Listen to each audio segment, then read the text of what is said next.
Excellent. Well, again, welcome everyone. I think we'll probably still have some folks that are joining as they get to their computers this morning, but I'm Michael Kellerman. I'm Interim Transformation Director at Philanthropy Network Greater Philadelphia. We are very excited to just play host today to this important update on the Coordinated Capacity Building Initiative that is launched and underway across our communities. We're really excited to be today focused on a facilitated panel discussion with time for engagement for all of those that are here today. And I wanted to set some expectations for what that would look like. So I'll soon pass it off to our partners that are here to discuss the initiative today, but I will be facilitating, making sure that any questions that are asked in the chat are brought forward to the folks on the panel. And there's also a Google Doc that Candace is going to drop into the chat that is a place where you can ask questions as well. And you may be asked to come off mute and sort of bring context to your question, and we'll be monitoring throughout. So there will be opportunities for Q&A, and we'll make that clear as we go through the session. I did want to also say that we really encourage you to ask questions and use your voice. This is an initiative in development as opposed to initiative at its conclusion. And so we really welcome all perspectives and hope that you'll use the different modalities that we have to ask your questions and contribute to the conversation as we move through today. And so just let us know if there's anything that you need as you navigate through this session. But I wanted to stop the part that I have and transfer over to the person that will be facilitating today's conversation, and that is Candace Kenyatta with Grovider Learning and Evaluation. I want to invite Candace to make some introductory comments as well about how today will be organized and will be run. But again, thank you so much to the members of Philanthropy Network Greater Philadelphia for your support being here today. And please be thinking about how you can add your voice to this conversation. But without further ado, I'd like to turn it over to Candace. Thank you so much, Michael, and good morning, everyone. Thank you for sharing your time with us today. I really just want to echo and extend a heartfelt thanks to the Philanthropy Network for hosting us. I couldn't be more pleased to be moderating this most important conversation. I say conversation because, as Michael mentioned, we deeply believe that the Coordinated Capacity Building Project is rooted in a desire to increase important dialogues between funders, nonprofit leaders, and capacity building providers across the city. And it's an effort to collectively ensure that the capacity building in this city is aligned and responsive to the needs of the communities that we serve. So today, instead of giving you a traditional sit and get, we purposefully decided to choose conversation and engagement as our focus because we wanted to model what we think can be different in this effort, and ultimately what we believe will bring us closer to an innovative solution to the challenges that exist in this space. Michael shared some logistics already, but I just want to remind you that we are going to have opportunities for Q&A. Drop any questions that you have in the chat. Be prepared to come off mute. I am a former teacher, so I love calling on people. We also have a document in the chat where you can drop thoughts and comments as we're going through the questions. We know your voice is a part of this dialogue, and we want to capture that as best possible so that we can include it in what is shared here as a part of the ongoing engagement in this work. So without further ado, actually one last thing I will share. I think we're all there, but just asking that we all mute ourselves unless we're asked to come off of mute, just in case there's any background noise. We've got a lot to share and a very large group, and so we want to make sure that we're using our technology seamlessly to support our effort. So I'm going to jump in because you don't want to listen to me talk. We've got an amazing panel here, and I'm going to ask for them to share a little bit about who they are and help us get the conversation started. So I think we're going to get a spotlight at some point. I think that's happening already. So I'll start just by asking our panel members to share their name, what organization they represent, and title, and one hope that they are having for today's conversation. So I am going to start with Annalisa because I see her first. I got the fortune of being the first person spotlighted, so there you go. So hi, everyone. My name is Annalisa Yoder. I am an independent consultant who has been working on the Coordinated Capacity Building Initiative. I've been working on that with a team of consultants. And so that is what brings me here today. I think my hope for the conversation today is that this is just the start of a bigger conversation about the system of capacity building support in the region, thinking about the 5-county region, and how we might collectively envision a different way of operating and the role that all of us plays in that system. Thank you. Kelly. Good morning. My name is Kelly Woodland. I'm the Managing Director of the Center for Leadership Equity out of the United Way, Greater Philadelphia in Southern New Jersey. Definitely appreciative to Annalisa and Christy for including myself and Phila and valuing our work and contribution to the broader capacity building cycle. I guess my hope would be, and just as a little aside, Philadelphia is home to many higher ed institutions, and we consider that to be an asset in our region. And no one ever says that there's too many colleges or universities, because we understand the connection that those institutions make in creating a skilled labor force. And my hope is that the capacity building sector is regarded the same way. We have a strong and robust landscape of capacity builders in this region. And there's a connection between their presence, their activity, and the resources they have in creating an effective and skilled workforce and leadership in our sector. So that would be my hope, is that we look at capacity building and capacity building providers in a different way, and that capacity building providers look at the work that we're all doing as a system, as opposed to a network of competitiveness. Thank you, Kelly. He's jumping in the deep early. Thank you so much for that. Christy. See, that's not fair to have to follow up on that. That was I'm good. sorry. Ditto everything Kelly said. Christy Poling, I'm also an independent consultant. I've been working with Annalisa Yoder and Candace and some folks from Impact Ed that you're going to hear from later on this initiative. Really excited to be in this room, and really think my hope for today is that Amy told us there's 90 people signed up for this session, and so that's enthusiasm and interest in this topic. This is just the beginning of the conversation, and that this really is a sign of like how much interest is out there. Awesome. And Phila, saving the best for last. Hello, good morning, everybody. My name is Phila Dunbar. I am a mom, a community builder, a joy builder, so many titles I hold. I'm here representing the work that I'm doing with the Center for Leadership Equity and BNCEP. It's an honor to join the conversation. My hope for today is that the conversation is interactive and generative, and that we all walking away with a deepened excitement for capacity building, leadership enhancement, and all the things that are fall under that umbrella. So thanks again for listening, and I hope to hear your voices as well. Thank you all for providing those intros. Before we jump into our deeper discussion, I thought it would make sense, Annalisa and Christy, you've been doing a lot of work in phase 1 of this coordinated capacity building project, and I thought it'd be great to hear a little bit about this work, like what has brought us to this moment, what has been the impetus behind the coordinated capacity building project. So either of you. I'll jump in here, just give everybody a little bit of background of where we started and how we got here. So this project was it really started out, there was a panel last year where we presented information to Philanthropy Network members.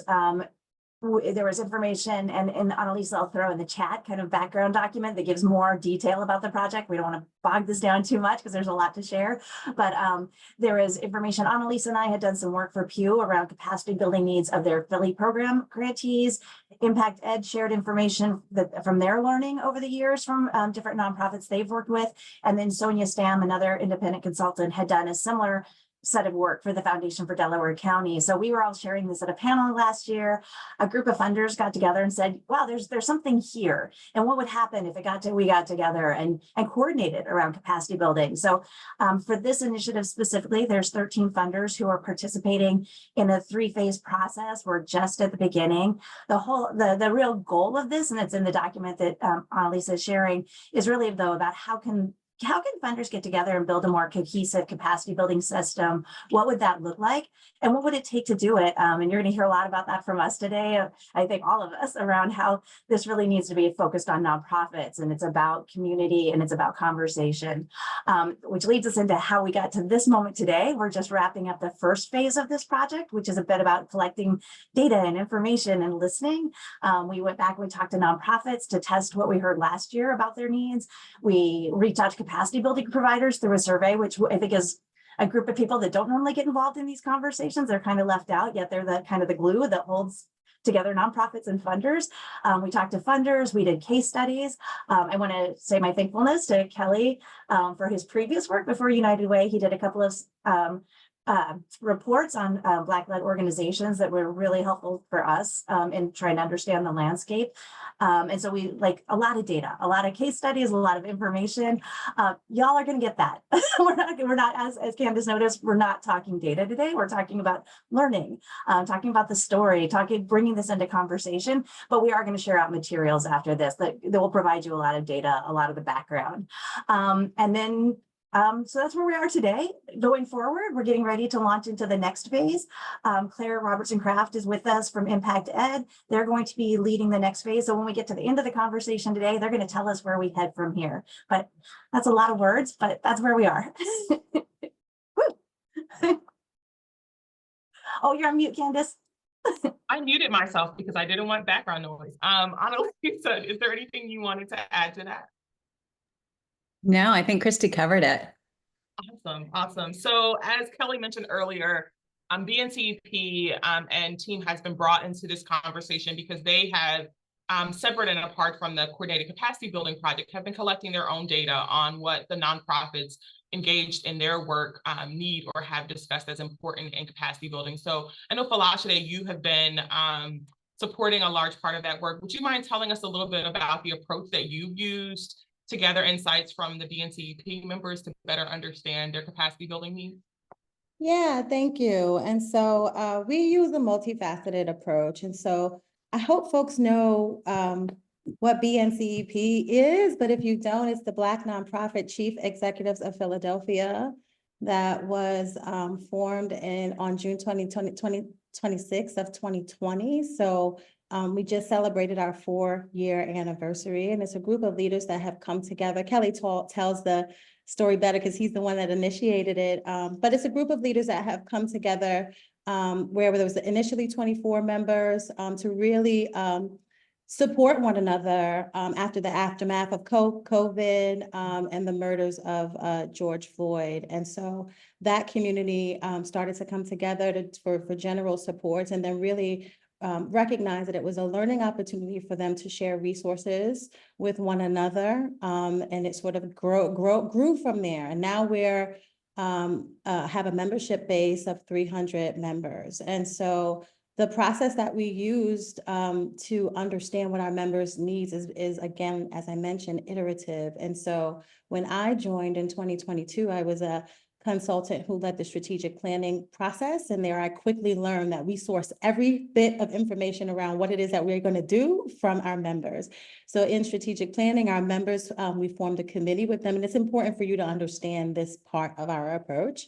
And so we formed a committee of 9 members who then, held key informant interviews and then did a big member survey to really understand where we should focus our attention in relation to the 2022 report that was published by Kelly Sloan, Reflecting Forward, which again lifted up significant interests and needs of our BNCEP members. And from there, we really understood that under our capacity building umbrella, we wanted to focus on community and joy building. I'll talk a little bit about that later. Leadership enhancement, organizational stewardship is a key category of focus, and wellness and well-being. And so as we've moved forward with sort of engaging our members, we utilize our general body meetings. We have our kickoff meeting every September, which started last September. And so then we put forward an annual survey that really sort of captured demographic information, but a lot of open-ended questions around what members need. And from that, we take that information to inform our program design. It doesn't stop there. So when we design a program, we put that information back in front of our members to get their insights on, is this relevant still? What about the content delivery structure? We introduce the facilitators to our members so they have an opportunity to weigh in there. And then during our registration process, we collect another round of information just so that we can continue to modify the delivery of the content. And then we do post surveys after every session. Along the way, so that's for our sort of workshop structures. We also do leader convenings, and so we convene our members periodically and sort of ask and solicit information around what more they need. And I utilize that information to incorporate into event initiative and program design. I think the nice thing, or the gift that I have in all of this is, you know, traditionally capacity builders have one set of programs that they're coming in to deliver. And then they deliver it. Maybe they can modify it a little bit, right? I'm a facilitator too. I know we get to tweak, but like in the design work, you know, I'm working with the facilitators to modify in real time what according to our members' needs and interest. And I also am curating and participating in all of our events. And so I'm consistently gathering information to inform what we do. And so I think that just sort of sets our approach apart. But yeah, a very iterative process that is joyful for me, hard as well. Being responsive is tough, but we're able to do that. I think the other thing that really stands out in our approach, not just about data collection, because again, we didn't enter this work as researchers or people who are simply trying to collect data. We are the capacity builders. And so we entered this really wanting to understand, try on and lift up and modify our efforts to build relationships and community with our members. And so we center that in everything I do. And I think that's what makes the difference. And I hope that's helpful. Kelly, do you have something to add? You nailed everything. The one thing that I would say is kind of reinforcing what you mentioned is we employ the, I guess, responsive capacity building that's rooted in a comprehensive approach that really centers personal and professional development. And that's important because we recognize with our leaders, they bring their full selves to this work.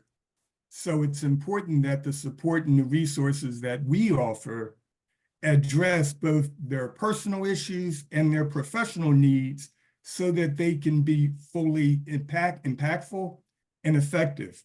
And I think that's one of the things that is critical about our work, because the Center for Leadership Equity, as Phila mentioned, we are responsive to BNCEP. So Phila mentioned the various ways of getting information. It's also important, and I'll just, not to go off on a tangent, I know Candace is probably rolling her eyes, but just hear me out for a second. You're bringing me to tears, Kelly. I was going to say we're early in and I'm already crying. So, but definitely share a little bit more, and then we're going to go to key findings. So I want to give some space for you to talk in more detail about what you've been learning. Will do. Yeah. So I was watching something on HBO the other day, and they were talking about, there's a gentleman that wrote The Sopranos, and he was talking about their process of writing episodes and plots and how iterative it was, because they would just talk about how their weekend was, and that was part of the process. And one of the things Phila mentioned is we really emphasize the role of relationship building, because that's often been overlooked in capacity building. But when you develop and establish and work to maintain relationships with individuals, with leaders, with the community, then you can have the kind of conversations where issues can really be unearthed and identified. And much of the stuff that we offer comes out of that process, whether it's how to manage a media crisis. We'll do a workshop on that. Came up as a result of an issue that resonated with several people. That was a perfect setup for me, Kelly, because we're rolling right into what is it that you have been learning. So as you, Annalisa, Christy, have been doing your data dig, Kelly, Phila, as you've been engaging this multimodal process, I'm certain you've learned so much about capacity building across the region. So reflecting on those learnings, what are you learning? What surprised you? What have you been hearing that maybe you weren't expecting to hear? So can I bother you, Annalisa, first so we can get your voice in this conversation? You can bother me first. Here I am. So much about what Kelly was just talking about that I think in part of why we wanted this to be a conversation with Kelly and Phila today was just so much of what we heard. I think really resonates with what the work that I know. I've heard Kelly talk about some of these themes over and over again.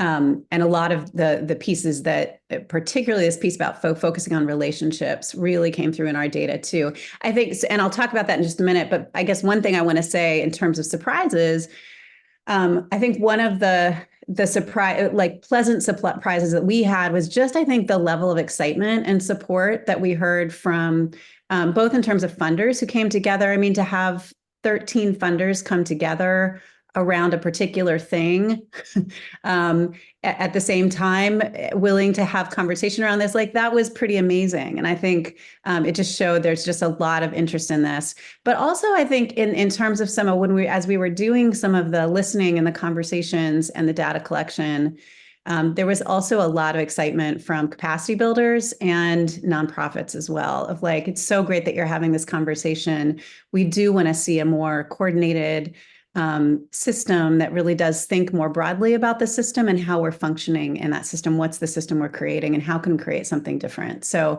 I think the excitement was really energizing for us.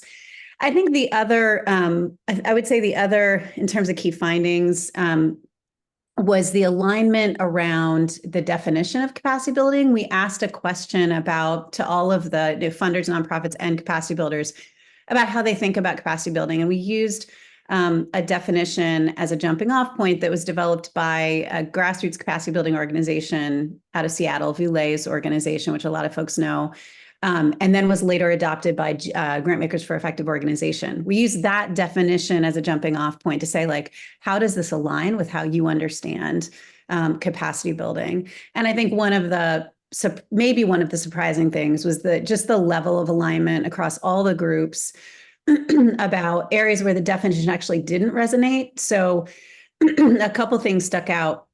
One was people wanted to see a lot more emphasis on strengths. There was a sense that it was really not an asset-based definition, and that it did too much emphasis focused too much on the builder of capacity versus the organizations themselves as already having capacity, as already having a lot of strengths that can be built on. So that was one piece that really stuck out. I think the other theme was part of what Kelly was just saying about this piece about like human-centered language. People wanted to see a lot more human-centered language, and in part like ways of lifting up and highlighting staff as capacity, right? The staff of the organizations are capacity, and we often don't think about that. And nonprofits really highlighted that for us. I'll say two more things, and then I want to make sure other people jump in too. But the other piece was we asked questions about the role of funders that funders should play in creating a healthy capacity building ecosystem as we think about the system more broadly. And the top response was, do less, release more. And I think that really reflected some concern on the part of everyone about funders, the worry about funders siphoning off resources from general operating support, and that then going into capacity building that is particularly where the agendas are set by the funders, right? That piece, it was the concern. And I think there was a sentiment that like general operating support is the most important resources funders can give. And ironically, the strongest message came from capacity builders who actually would stand to gain from having more emphasis on capacity building. So it's kind of interesting to just see that that emphasis. Again, not necessarily surprising. I mean, we've been hearing this is not a new message, right? But the second most common response to that question about the role of funders was funders should coordinate and increase access to capacity building. And the way that happens is what's important, right? The most important piece is that nonprofit voice is at the center of that. And so it doesn't have to be in conflict with the concept of general operating. Both things are important. Both things are crucial. But I do think that this piece about how do we really think about co-designing the solutions with the nonprofits at the center. That was a lot. And I know Kelly, I'm sure. That's fine. You brought Kelly off mute, so I think he's got something to say. So we're going to stand back. Well, everything you said, Annalisa, was very important and things that we saw, but there are also the reasons why folks were staying away from it. So when you look at folks that we talked to, traditionally hadn't prioritized capacity building or professional development because they were oftentimes immersed in their work. They were too busy. They're wearing 30 hats. They didn't have sufficient staff to be able to do it. But one of the things that we realize is that when we continue to develop relationships, cultivate those relationships, created opportunities for people to be in community with other individuals who share common interests, common work, common journeys, they were more inclined to participate in it. Accessibility was a big issue as well, but having the opportunity to participate in a learning experience in conjunction with someone else that's in the same space was something that they really enjoyed. So it ended up being one of the reasons why when we provide capacity building opportunities, if we send information out about a workshop that's happening next Tuesday, that is filled up literally in 30 minutes. And oftentimes, people are saying, oh, I want to do that because they know they're going to be with someone else that they know, they understand that it's going to be asset-based, as you mentioned, Annalise. The facilitators are going to be culturally competent. The focus is going to be on the intersection of the professional and personal development. And also, folks want to be lifted up. As you mentioned, Annalise, when you're doing this work, you're often beat up and you may not feel a lot of pride in what you're doing. And one of the things that we try to do through BNCEP is to celebrate and lift up the folks that are members and have them feel pride in their work. Another incentive to participate in capacity building, as I indicated, was the social connections. Folks like to make the social connections. They look at participating as a way to get the peer support. And another thing, we often talk about social capital. But when we talk about social capital, we often look at it as nonprofit leaders connecting with funders or individuals with resources. But there are individuals in the nonprofit space who have social capital to share as well. The opportunity to connect those individuals in a learning experience is important, and building alliances among those folks and sharing ideas. Those are all the things that result from it, but those are also the incentives for why folks will participate, because for a long time, folks didn't think they had the time. We were surprised when we saw so many folks having enthusiasm to want to learn more. And one of the metrics we use as success is folks feel very comfortable participating in the programming that we offer, but it's real good to look on LinkedIn and see that some of our members are also participating in something that Impact Ed is doing, or they're participating in something Diverse Force is doing. So it isn't important that we manage and control the experience, but if folks start to realize and have fun and see the value of capacity building, of professional development in this comfortable setting, it makes them more inclined to participate in other offerings by those in the network.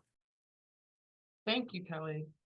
Christy, I see you head nodding. I'm going to ask you to share if you're thinking anything, but I'm going to add another question here just about specific priorities that nonprofits raise around areas of need or offerings that they are interested in that might have come up in the data, Christy, from your and Annalisa's work, or Falashade and Kelly from your work. So I'm picking on you, Christy, because I saw you head nodding.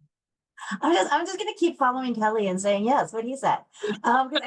There's so much alignment, preparing for this and hearing about what Kelly and Falashade are hearing. I mean, there's just so much alignment. There's nuance, of course, but because they're looking specifically at a group of leaders, but there's so much that across from what we've heard.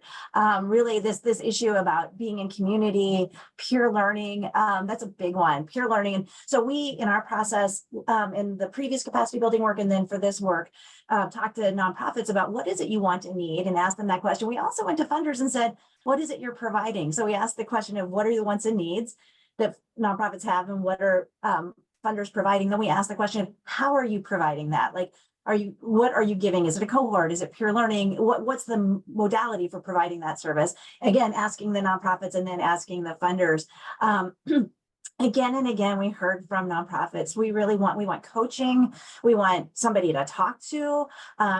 It's always been lonely to be an executive director, but particularly after everything in the past 4 years, it is even lonelier. And so having a coach individually, but also having time with peers. So peer learning and community. And one of the good things we saw in the data was that from the funders providing providing through peer learning, that's one of the things that they're providing increasing amounts of funding towards. So I think it was nice to see that alignment between needs and wants of themes. But yeah, and wellness. I think the other thing that we heard a lot about was about wellness. It's really hard to hire. It's really hard to retain. It's really hard to build a pipeline when you can't keep people. Coming out of the past few years with economic uncertainties and the racial justice reckoning, more and more emphasis on pay equity. And so the need for general operating support and supportive staff capacity building, but also in money to pay your staff. It was interesting to hear from nonprofits who were talking about we leveled up pay across the board because we realized that's the number one thing you need to do for your staff is give them money. The whole nonprofit trope of you love what you do. And so that means you're willing to accept all these hours while you go serve the community and not get paid for it is just not acceptable. It never has been, but it increase awareness of that. Money, always money, wellness supports because people are burned out and they're tired. Support of their learning and growth so that they'll stay, but also can move up in their own professional careers, and then building community. I think that's what we're hearing. So we have a question from the group, and I'm going to apologize in advance because ultimately there was I said that the questions in the document were if you wanted to remain anonymous, but there's a question in the document. If someone is willing to speak to this, even if you didn't write it and you maybe have some context for it, or if you did write it and you're comfortable saying it out loud, feedback around the nuances of providing offerings and community building. And what's listed in the document is, for instance, budget size, issues addressed, community served, power dynamics. So it's any feedback around nuances related to providing capacity building offerings or community building as a part of capacity building support. So if someone wrote that and is willing to come off mute, please feel free to do so now and share a little more context for that question. If not, we'll try to tackle it with what we have.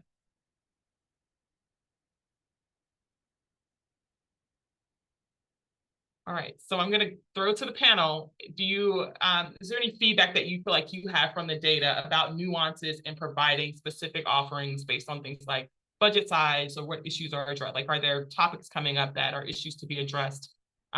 Things having to do with the impact of things like community and power dynamics, identity, et cetera. So hopefully I got the question.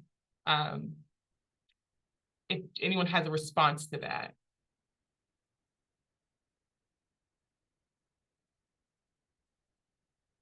I could start us off. I'm sure there's other things to say, but listen, right? It doesn't matter what the organization is, what the size, who they are. The number one thing is to listen. So that's my 2 cents. One thing I would, and I'm not sure this is getting at actually the question. Kelly, I've heard you talk a lot about the need for culturally competent service, right? Capacity building, coaching, et cetera, et cetera. And I think that's a really important thing to lift up. You can say much more eloquently than I can, but the one thing I would say from the data that we did here is there is something about support for cross-sector movement building work, right? That there is something missing in that, right? That the way that change happens, that the way a lot of big social change happens is not just with single organizations. It's cross-organizational, it's movement building, et cetera. And so in the way that we typically think about capacity building is focused on one organization. And so there's a piece of that I think is maybe connected to this, maybe a little bit of a departure, but I think like part of what we heard was just a need to broaden a little bit how we think about the who part of that. To that a little bit, one thing that it made me think of as well, the question was who gets served, to your point, Annalisa. So often size of organization. So in one of the focus groups that I sat in, people talked a lot about more support to middle management, as like middle management and line staff as a significant potential offering, because often due to things like budget size or the capacity of the executive director, they might not be able to address the needs of the staff within their organization. And so having capacity building that is helping them build their middle management up, or helping to address the needs of their client facing or community facing team is a considerable resource and support to growing the overall capacity of their organization. I see some questions in the chat. I wanted to jump in. Oh, go ahead, Philanthropy. I'll pick one while you chat. I mean, and much of it may sound repetitive, but I do want to jump in and talk about the power dynamic. And so again, we're working specifically with Black leaders in the in the region of Philadelphia. And so just the need for a safe space. And what do we mean by safe? It's hard to sort of cultivate a safe space for anybody, but really have a space where Black people can come together and support each other, and also receive culturally appropriate supports is really helpful, and has been named as a required resource. I think in terms of organizational stewardship, I mean, our member organizations vary across budget sizes, but fiscal support, I mean, I know it's not a surprise, but that is just necessary. Folks are really struggling and grappling with how to, having the right staff, or the right systems in place. Infrastructure supports, data management systems is a thing that has come up for our members as well. I think in terms of being well and prioritizing well-being, when we put a survey out to ask people, about the retreat, I think it was like 70% of the folks had never even been to a wellness retreat.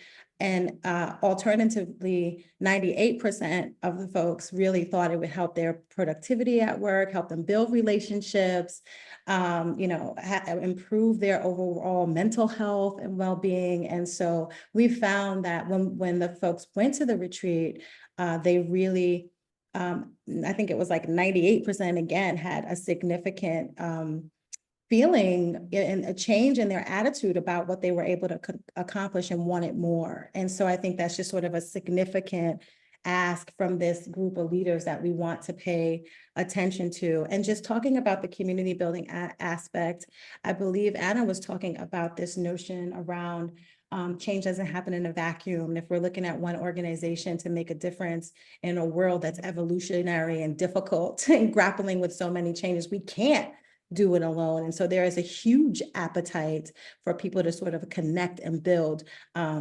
with one another, innovate, right? Like address challenges. But when we're talking about capacity building, we never bring up this notion about the opportunity to innovate. And I just think that that is, I mean, maybe never is not the right word. Rarely, seldomly bring up this opportunity to collaborate for innovation, right? And building from the skill set that's in the room.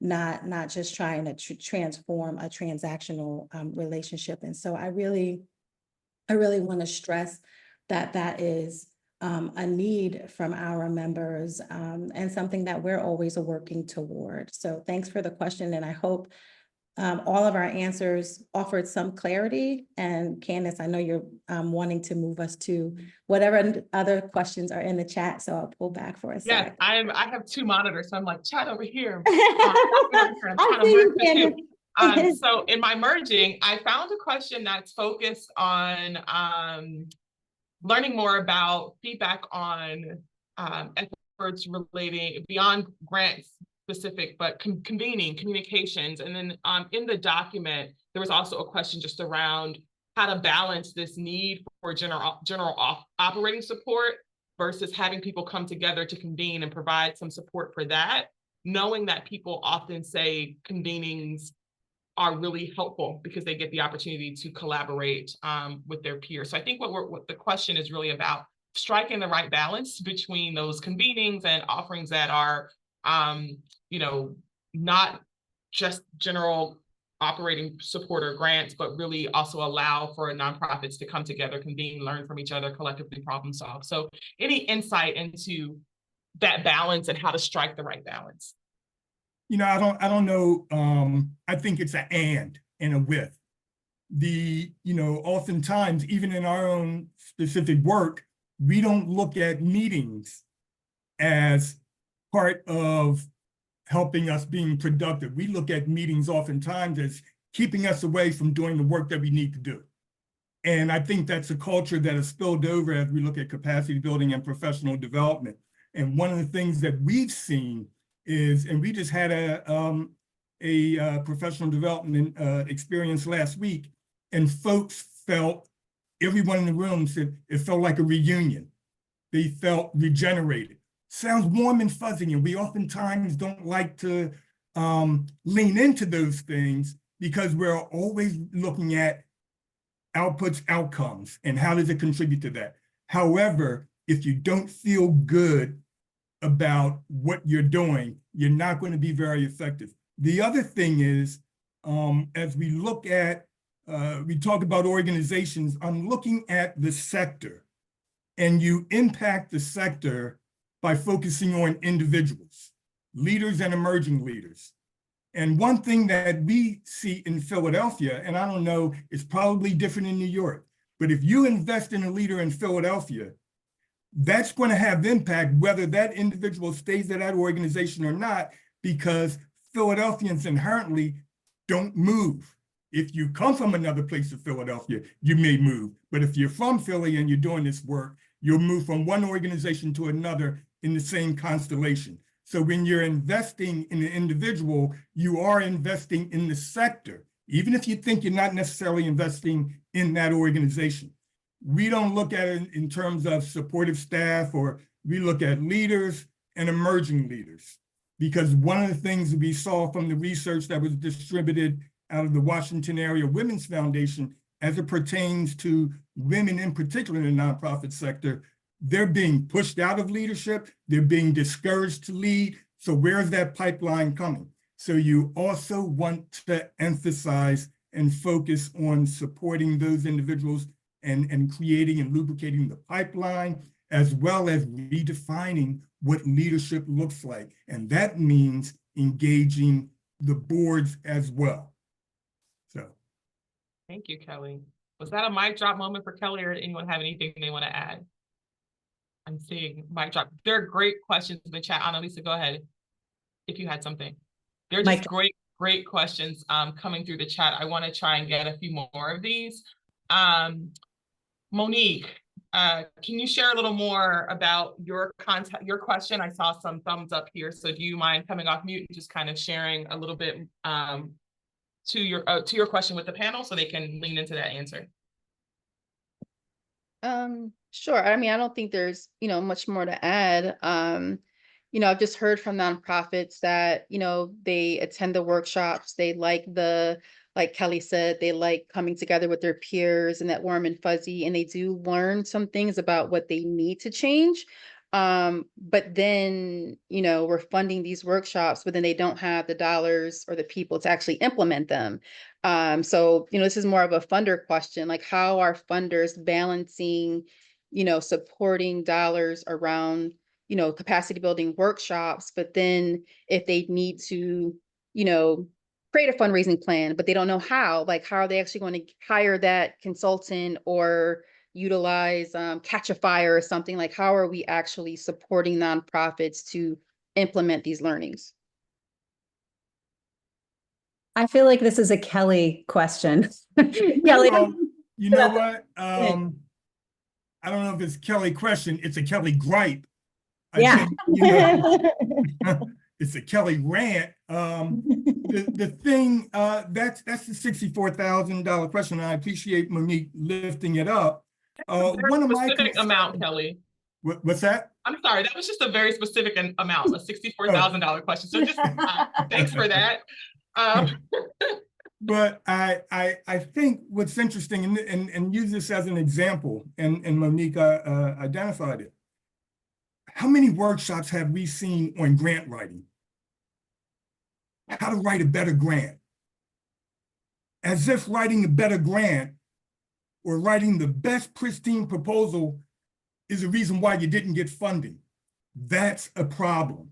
If we reduced it to, you didn't get funding because you just didn't write well enough. That is an abuse of the power dynamic. It's important that, and I think this is happening more and more because you see the funding community changing a little bit more to getting to know who the folks are doing the work, understanding the challenges. So it's shifting a little bit. But what I think needs to happen, and Annalise, we've talked about this often, there are certain specific expertise that's out there that's not going to, you're not going to find that in a nonprofit organization.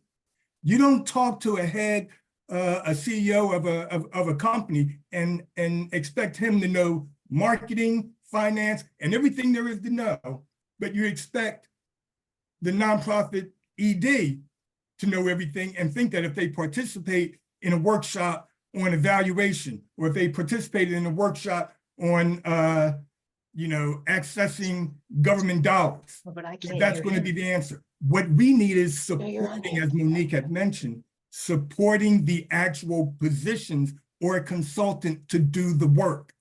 Plain and simple. That's part of a sustainability plan.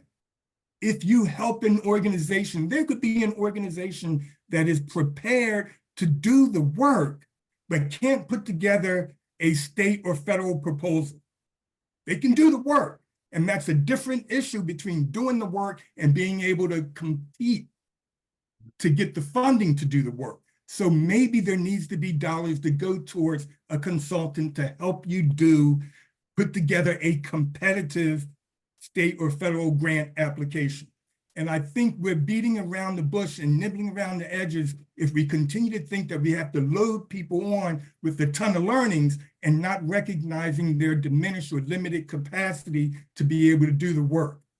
The best grant that I had, one of, because some of the funders that funded me back in my previous life were one to call, well, one of the more helpful grants was from the Nelson Foundation when I ran a nonprofit a couple years ago. They funded a development position, similar to what Monique was talking about. They funded a development position, and that enabled me to increase my revenue $500,000 in that year. They didn't give me a whole bunch of training, and training's fine. But if you have someone on staff who can participate in the training, who's already inclined and has skill in that area, then that's great. If not, it's pearls before, so. I also want to jump in, Monique. I don't know if this is, I think we're all grappling with the answer, like what can funders do, right? Like in addition to general operating funds, is there a collective bank where you can, fund, consultants to do a thing? We know what the needs are, right? Grant writing is one of them. Fiscal management and accountability is another one of them. Sometimes evaluation and data is another one. And so, our members have even on the health side really thought about, like practitioner, like wellness plans and practitioners. And is there a shared bank or access? Do we have access to a group of folks who can provide those services? So one of the things we're doing in our membership tier, we're not funders in that way, but one of the things we're trying to do in our membership structure with our capacity builders is to gain an understanding of what everybody can provide so that our members have a trusted group of people that they can connect to when they need a thing. But they still need the money, right? To your point, Monique, they still need the money to pay those folks. And so as we build this continuum of capacity building support and capacity builders themselves align and organize, I wonder if funders can sort of really like a group like BNCEP, we're going to allocate X amount of dollars, and so that you guys can help your members get that grant writing support that they need, because we're not going to ever put a workshop forward around grant writing anyway. We're just not going to do that because we know we want to focus on things.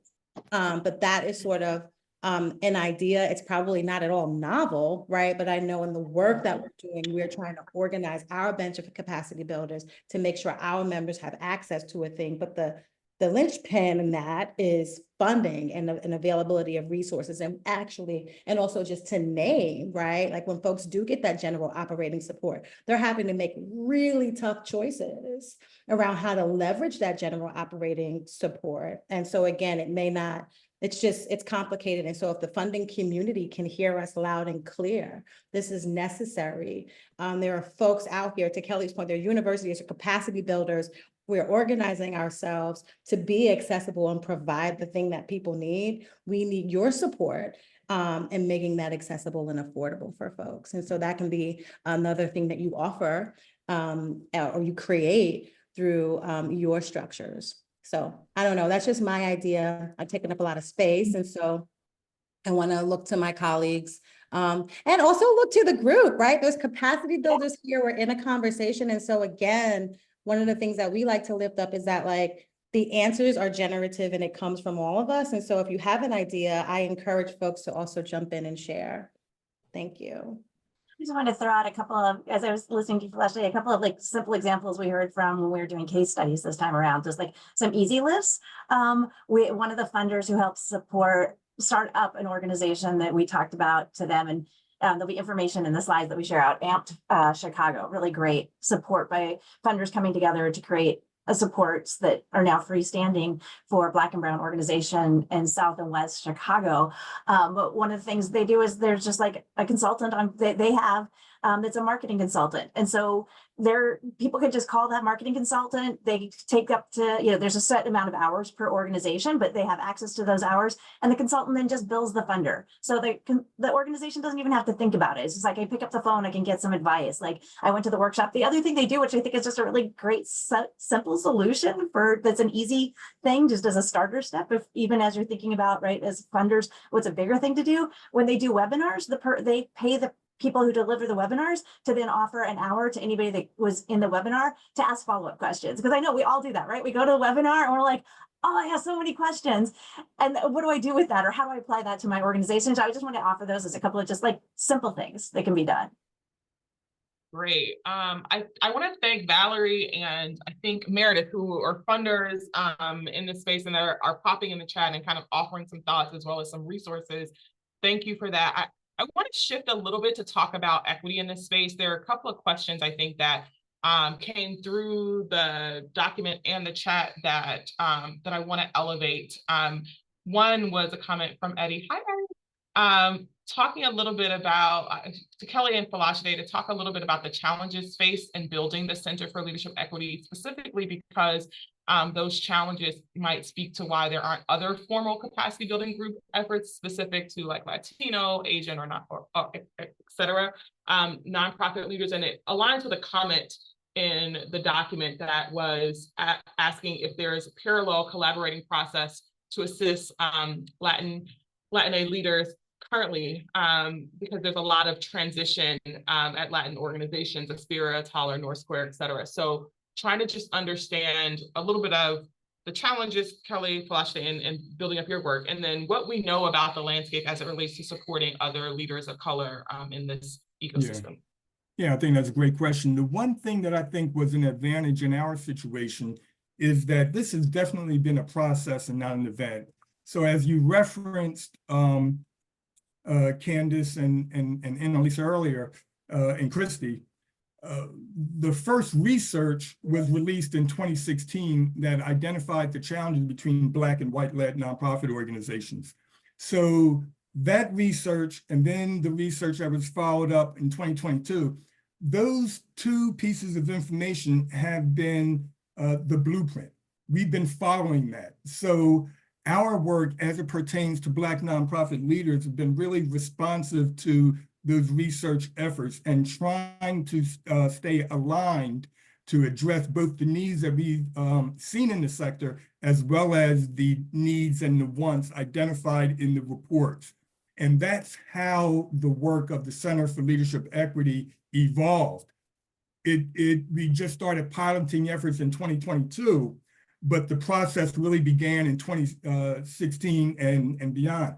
I think it's important to start with the research because the one thing that's very important, and I think everyone here can understand, is it's not a one size fits all, and it's not a cookie cutter thing. And different communities may experience different challenges, and they may have different priorities, there may be different strengths, and so forth. So I think getting a handle on what the specific interests and the needs are from that community, and then developing a set of efforts and supports and resources that emanate out of that, that will be most helpful. That's how the center evolved. I think one of the other things that kind of worked out fortuitously is, as Philasha mentioned, in 2020, you had COVID created a set of circumstances and conditions, and then you had the situation, the murder of George Floyd, and that created another circumstance for people to grapple with.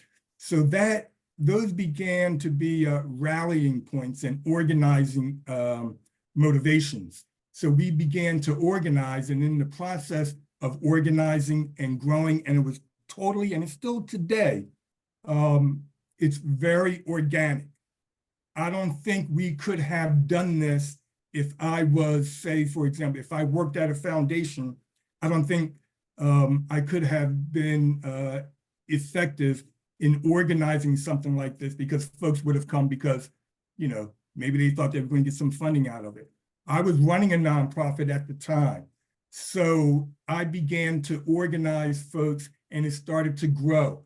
And there are other co-founders involved as well. And we all pitched in and, you know, connected with this person. So it was a really organic process. I think as I indicated, I think research is important, identifying what the needs and the issues are, as well as organizing, setting aside any type of competitive differences and problems, and identifying what the priority is. I think that's what's been effective. And I can't say necessarily that it's been perfect, but it has been very organic. And when you come to a BNCEP meeting, the vibe and the culture is very selfless, and it's very supportive and collegial. And it's that way because we didn't market the group from the beginning. It was all based on informal sponsorship, but that group was very helpful in inspiring the center. So I think for other communities that are interested in it, be data informed, organize, set aside the differences, prioritize on a couple goals. Thank you, Kelly. I want to ask Christy and Annalisa, in some of the data that you've been collecting, racial equity and how it plays a role in shaping effective capacity building has come up. Wondered if you had anything to add to this conversation with some of that, what those learnings in mind. Yeah, and I think I'm not sure that what I'm going to add is necessarily what we learned is necessarily anything particularly new. I think it echoes a lot of the work that, again, Kelly has spearheaded too, and some of the research they did. But I think one of the things we did see as we looked across in looking across the system, we know there's been lots of conversation around trust-based philanthropy over the last couple of years. And we heard from people that there is a recognition, acknowledgement that there have been some positive shifts in practices towards trust-based work. There's still a lot of work to be done, but I think there's an acknowledgement that there's been some changes. At the same time, there is this question, and it came up when we were having in conversation with funders the other day about who are we trusting?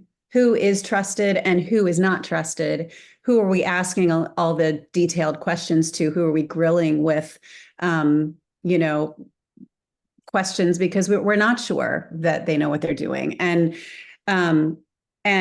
I think one of the things that the funder survey highlighted, again, we already knew this, but it just highlighted it, was that most funders provide capacity building support to their existing grantees, right? That's where folks are focusing. And there's lots of good reasons for that. And what it means is that the organizations that are not already part of that circle are being left out, right? And so that tends to be the smaller organizations led by people of color, other systematically marginalized groups. And so there is this sort of reinforcing cycle that we've been talking about for a long time, that I think just reinforces what's currently happening. The only other thing I wanted to lift up, and again, I feel like I'm just echoing what Kelly says all the time, but I'll say it anyway, because it came through in the data too, is that only 3% of the funders who responded to the survey provide core support to fiscal sponsors.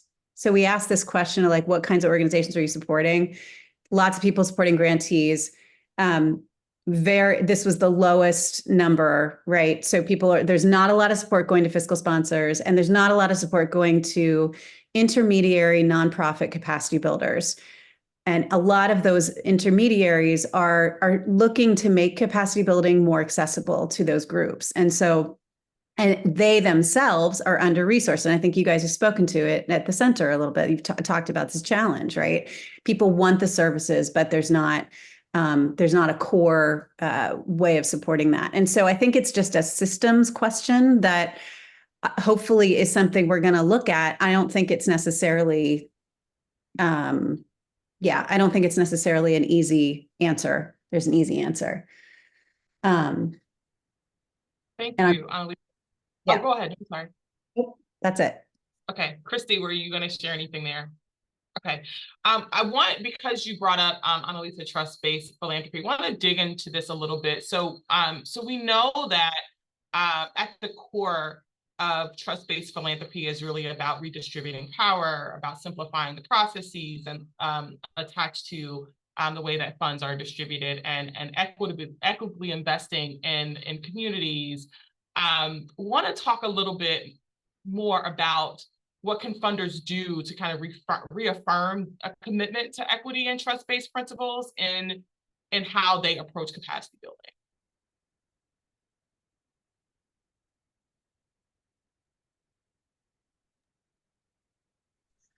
Sorry, I was looking at the chat about the and getting a little distracted. No worries.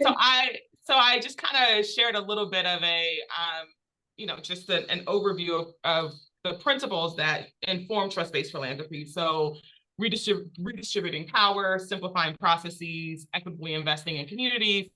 How can funders be more focused on that in their capacity building efforts, or what can they do to reaffirm that focus or commitment to equity and trust-based principles? Yeah, I mean, I think it is. I would say, and I'm sure other folks can add to this, but I think it is about, again, the idea of relationships. How are we building relationships with folks? How are we actually deepening relationships with not the usual suspects, and maybe starting there? And then I think it's really about then listening, building an authentic relationship, and building from there. That's one answer. There's a lot of other things that I'm sure other folks could add to. I think, and this is an interest or concern of mine, because when you look at broadly and the two examples that have been brought out, in other situations is the Supreme Court ruling against affirmative action, then the federal court's ruling against the Fearless Fund. It seems as though there is an emerging, and it's been emerging for a while, backlash on racial equity and funding. So as Annalise was saying, I think it requires funders to commit to it. Don't do any workaround strategies. Don't back off it. Commit to it, lift it up, give examples of how it can work, support other funders who are doing it, create or lift up positive stories of what happened. One of the things that I always think is a positive is when COVID hit, the number of organizations that were able to survive through COVID because the local and regional philanthropic community allowed folks to repurpose their funds. That was important. That was credible.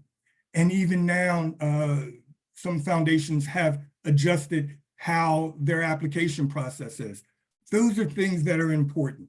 Continue to do it, continue to tell about it, lift up the stories of what's been working, lift up the stories of those folks who you have supported using that lens and the work that they're doing. Because there are threats to jeopardizing that support, and folks will exploit that space if they think that there's an opportunity to be able to lift up counter news. So I think there's a little bit of advocacy / marketing that's required in telling that story. And oftentimes the folks that do the best work or do the good work do it humbly. And when I was an undergrad, one of the things that they said was, do it and tell about it. You're not bragging if you're telling about what you've done that's made a difference. So that's one thing that I can say, but I've been concerned about this equity backlash for a while, because when we first started BNCEP, we knew if you've been Black in this country for 2 minutes, you know the beneficence only lasts a certain amount of time. So no one thought they were going to get rich when funders started to reallocate or allow you to repurpose funds. No one knew, no one thought that it was going to last forever. We were just waiting for it. And it is coming back in, with a vengeance. So we need allies. We need allies to be very supportive and to lift up the positive work that's been done. Thank you, Kelly. Thank you, Angie, for sharing a resource in the chat as well. Christy, Annalisa, I know there was some conversation and data from your work that came through in this area, so would love to hear additional thoughts from you. I just wanted to amplify kind of something that Kelly was saying when it comes to funders.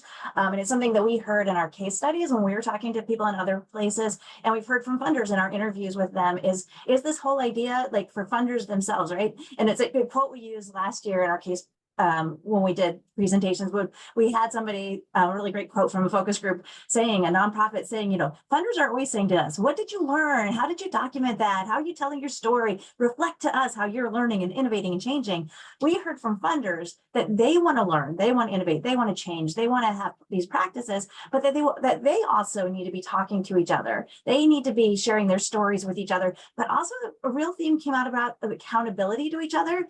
I talked to someone in Chicago particularly a lot about this, about their funder group is really trying to be accountable to each other and how they change their practices, how they learn from what they're doing, how they share it with each other, how they evolve as funders, but then how they hold each other accountable. And she said, it's really hard, right? It's really hard, whether you're a nonprofit, a capacity builder, or a funder, it's really hard. But she said, that's the only way the work is really going to stick. The changes are going to stick.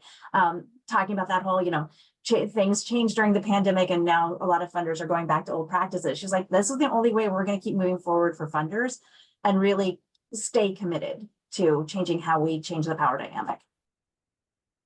Interested. I know we had a little bit of back and forth in the chat going on. Appreciate Farah from Gender Justice Fund for sharing some comments in the chat. Farah, did you want to give a little bit more color to your resource that you shared and also just the conversation? I think it was happening with you and Monique, and so I just wanted to give you some space.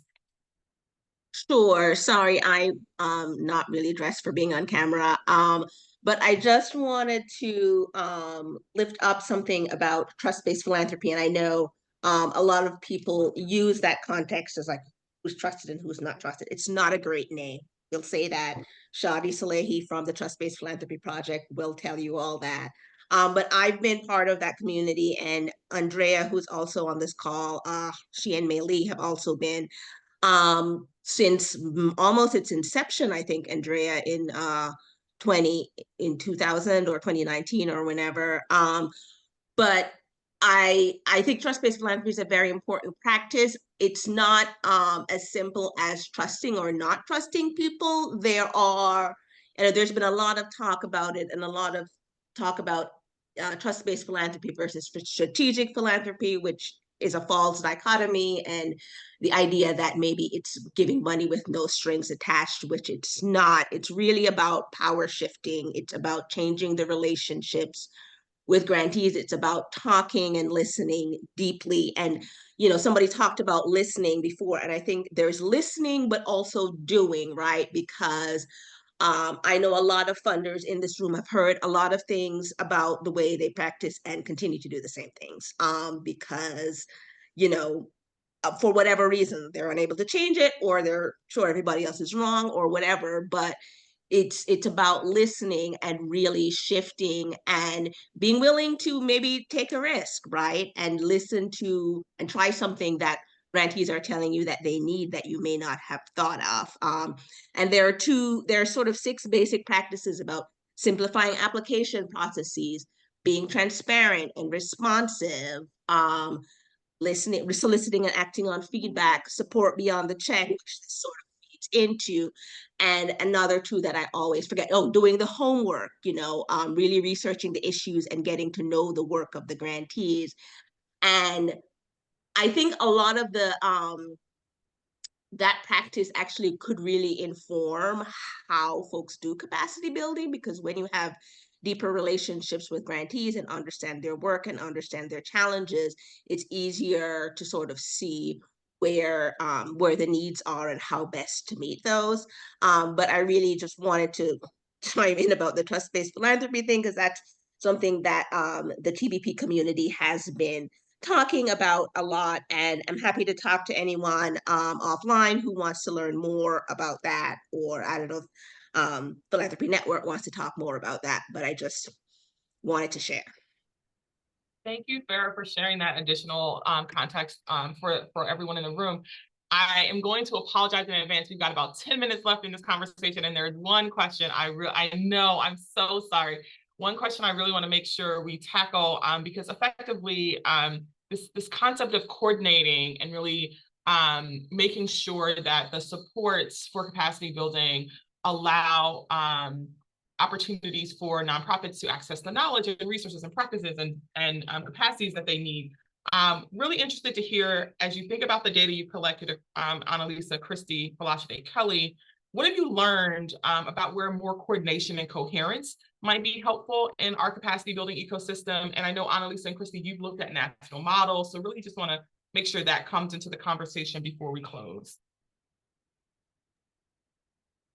Yeah, I think just on the coordination front, again, not rocket science, but I think one of the things we heard from like all the constituents, everybody that we talked to, was that there is a sense that there is duplication and that there is some confusion on the part of both nonprofits and funders about where to go. Like, where do I go for information? I think in our focus group conversation, we heard nonprofits saying, well, I don't know where to look. And I often go to my funder and say, who do you know? What do you know? Where can I find a resource?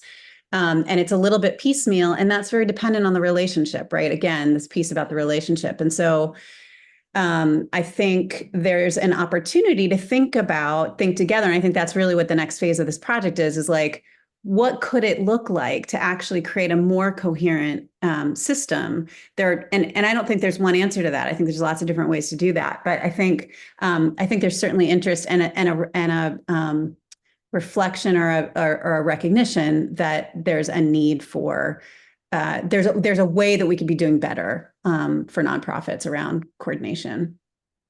And I'll pass it to Chrissy to talk about the national model work.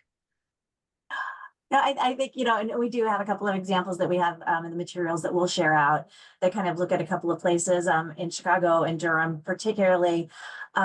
But I think it's just the same things we've been talking about through this whole conversation. It's how do you center nonprofit voice? How are you trusting leaders of nonprofits to share with you what it is they need, knowing that it's not going to look the same for everybody? How do you, as funder, in our case, because we're working with funders, how do you as funders, then find your space in those conversations because there's the barriers, right? Funders have real barriers around things that they need to align with their mission or their geography or what it is they support or their budgets, how they think about capacity building. So funders need to grapple with their own barriers and their issues, but they also need to then really open that conversation up and let nonprofits listen to them, right? Trust that they're going to tell you what they need, and it may not look the same as the next guy next to them, and then figure out where to go from there. But also then thinking about it in terms of long-term commitments. This is something we've also been hearing a lot from other places. Like, this is not a one-year grant. This is 3-5 more years. And then just really getting in there and doing the work together and being a partner.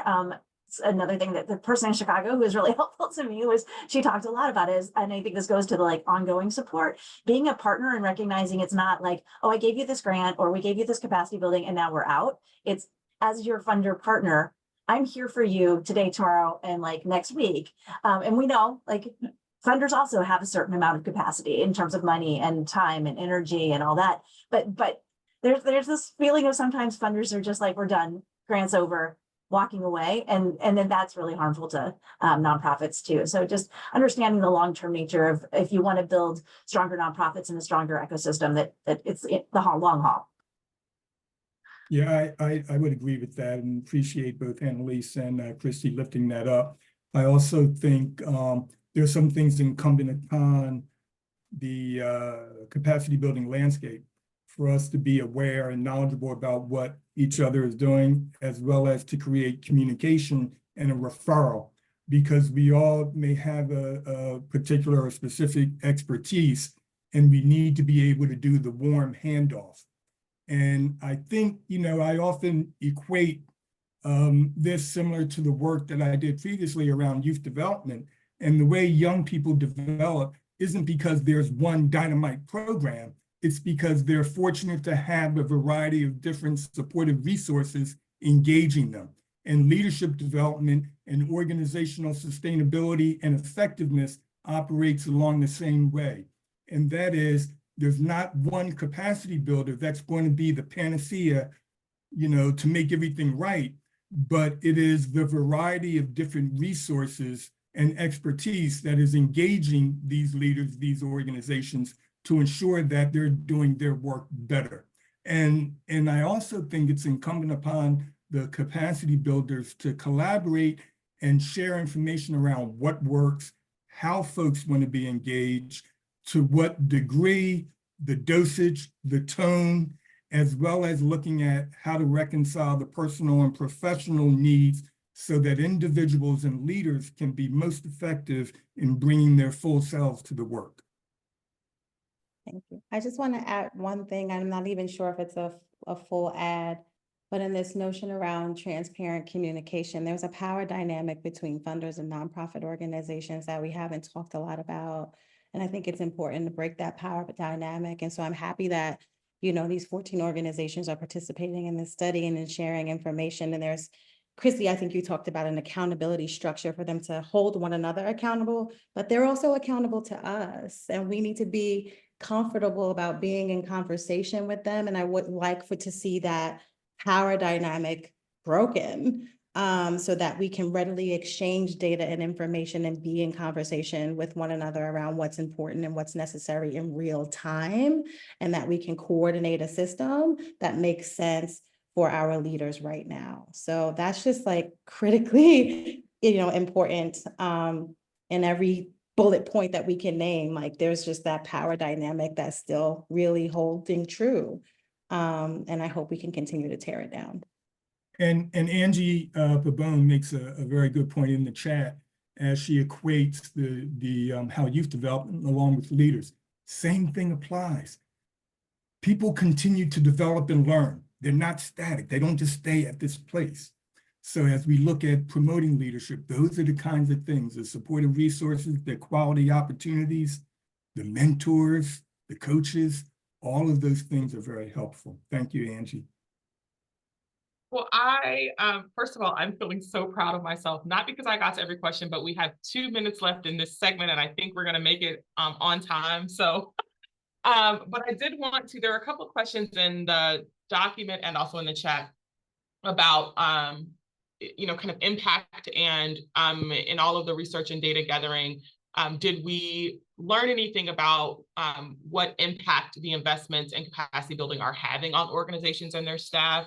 I can give 1 minute to one person on the panel, but also want to contextualize that this is not all the data we'll gather in this project. This particular phase of the project was focused on kind of elevating needs and what the funding community, nonprofits, and capacity builders were seeing in the space. So stay tuned, but I don't know, Christy, Annalisa, Phila, Kelly, if anyone has a minute of something they can share about any impact, knowing that this is an ongoing conversation. I can just say real quickly that we did ask about how folks are thinking about impact, like how funders are thinking about impact. I think the headline is probably people are thinking about it in lots and lots of different ways. Not everybody thinks about it in the same way.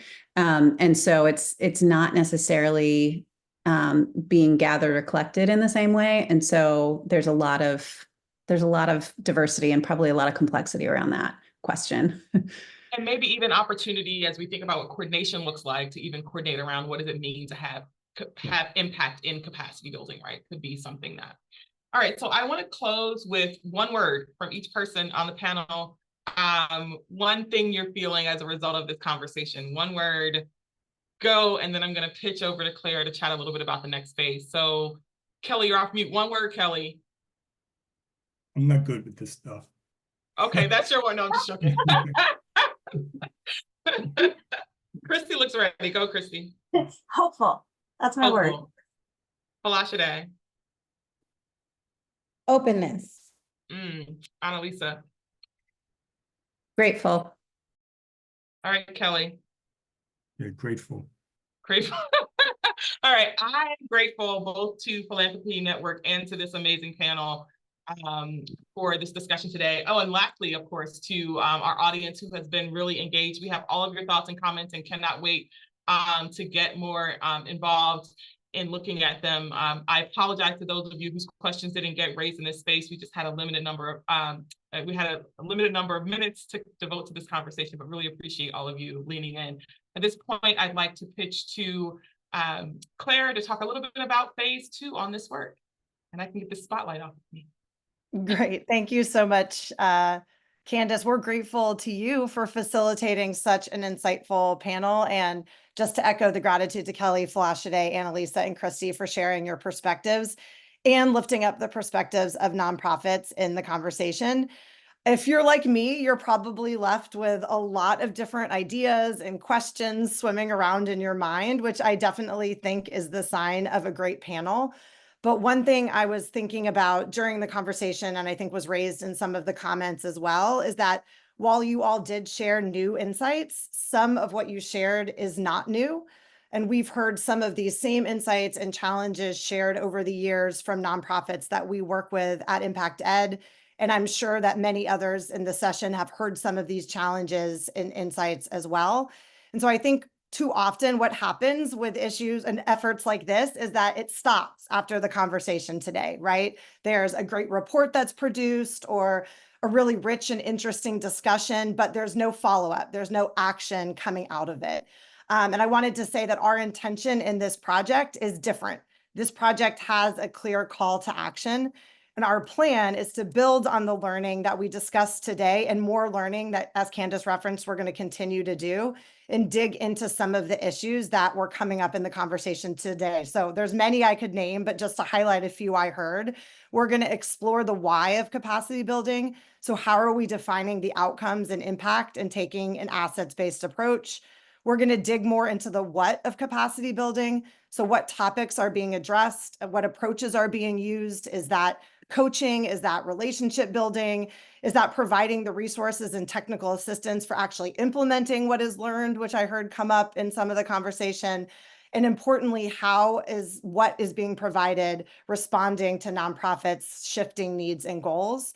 We're also going to be considering who is being served by capacity building and what are the gaps in access, some of which were mentioned today. And finally, where the conversation ended, we're going to be reflecting on how capacity building is being provided. So while this conversation has implications for individual funders and capacity building providers, we also want to push ourselves to think at an ecosystem level and really dig into what Annalisa was raising at the end, like what could coordination look like at the systems level to create more coherence. So we're committed to digging into all of these issues moving forward and yielding concrete next steps on how funders and everybody that is on this call here today can work together to support nonprofit capacity building in the region.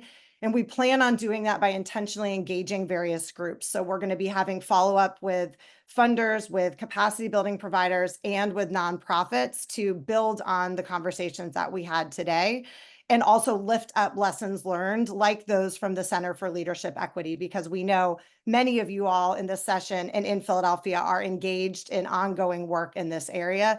And we want to be sure we're tapping into that expertise as we move forward. So we will be sending a follow-up after today's session to ask you for additional insights, questions, examples you think we should be looking at moving forward. And if you are interested in getting more engaged in the conversation, to let us know that so we can be following up with you. So bottom line from everything that I just shared is that the conversation won't end here today. As Christy and Annalisa shared, in the coming months, we'll be sharing the phase 1 report and also information on ongoing convenings and opportunities to engage in this work as we move forward. So that's just what I wanted to share as a quick preview of what's to come. And I'm going to turn it back over to Michael to close us out today. Thanks so much. And thank you so much to Candace and Phila, Christy, Annalisa, Kelly, and Claire. I don't have much to say other than to remind everyone that we did record this session, and we will be providing access to the recording as well as hosting it more broadly. So look for follow-up information as to how you or others might be able to access this conversation. And as always, please be in touch with any requests or conversations you want to continue. As Candace mentioned, we did record all of the questions, including those we weren't able to get to, so there will be a chance for offline Q&A to continue. Otherwise, thank you all for being here today and for such an interactive conversation. Have a great day.